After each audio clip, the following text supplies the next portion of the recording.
కార్తీక పురాణం 30వ అధ్యాయం. కార్తీక వ్రతం ఆచరించడం వలన కలు సత్ఫలితములు. ఆ విధముగా సుతామహర్షి చెప్పిన కార్తీక మహత్యం విని మునులు ఆనందించి, ఓ సుతామహర్షి, పుణ్యప్రదమైన విష్ణు మహిమను చెప్పి మమ్మ తరింపజేస్తివి. ఎంత విన్నను కార్తీక మహత్యము ఇంకా వినాలని ఉంది.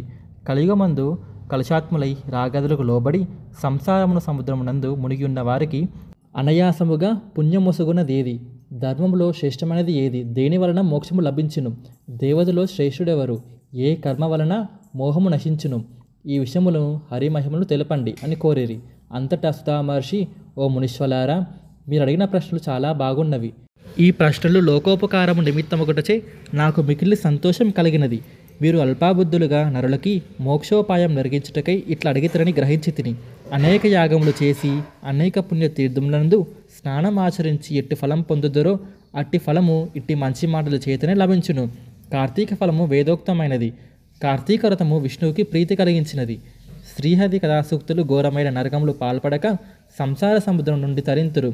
కార్తీక మాసంలో విష్ణువుని పూజించి స్నానము, దానము, రాత్రివేళ ఆలయమునందు దీపదానం చేయువాడు సమస్త పాతకుల నుండి విముక్తి పొందును. ఇందు ఏమాత్రం సందేహము లేదు. సూర్యుడు తులారాశిని పొందిన పిమ్మట 30 దినములు కార్తీక వ్రతం ఆచరించవలను. ఇట్లు చేయువాడు జీవాత్ముడవును. కార్తీక వ్రతము చెయ్యని బ్రాహ్మణుడు గాని, క్షత్రియుడు గాని, వైశ్యుడు గాని, శుద్ధుడు గాని, స్త్రీలు గాని తమ వంశముకు చెందిన వారితో నరకం పొందుదరు. కార్తీక మాసంలో కావేరి నదిలో స్నానం చేయువారు దేవతలచే కొనియాడబడుదురు, వైకుంఠం పొందుదురు. కార్తీక వ్రతం ఆచరించని వారు 1000 మార్లు చండాల జన్మ పొందుదురు. కార్తీకము సమస్త మాసంలో శ్రేష్టమైనది, పుణ్యదాయకమైనది. కార్తీక వ్రతము విష్ణుప్రీతికరమైనది, సమస్త పాతకముల నుండి హరించినట్టి మహిమ గలది.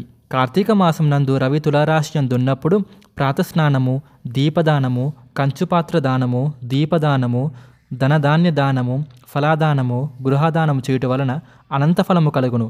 కార్తీక మాసంలో ఈ కార్తీక మహత్యమును చదువుట వలన, వినుట వలన సమస్త పాతకములు నశించును, సమస్త సంపదలు కలుగును. హరికి ప్రియమైన వారవును. ఓం నమ శివాయ.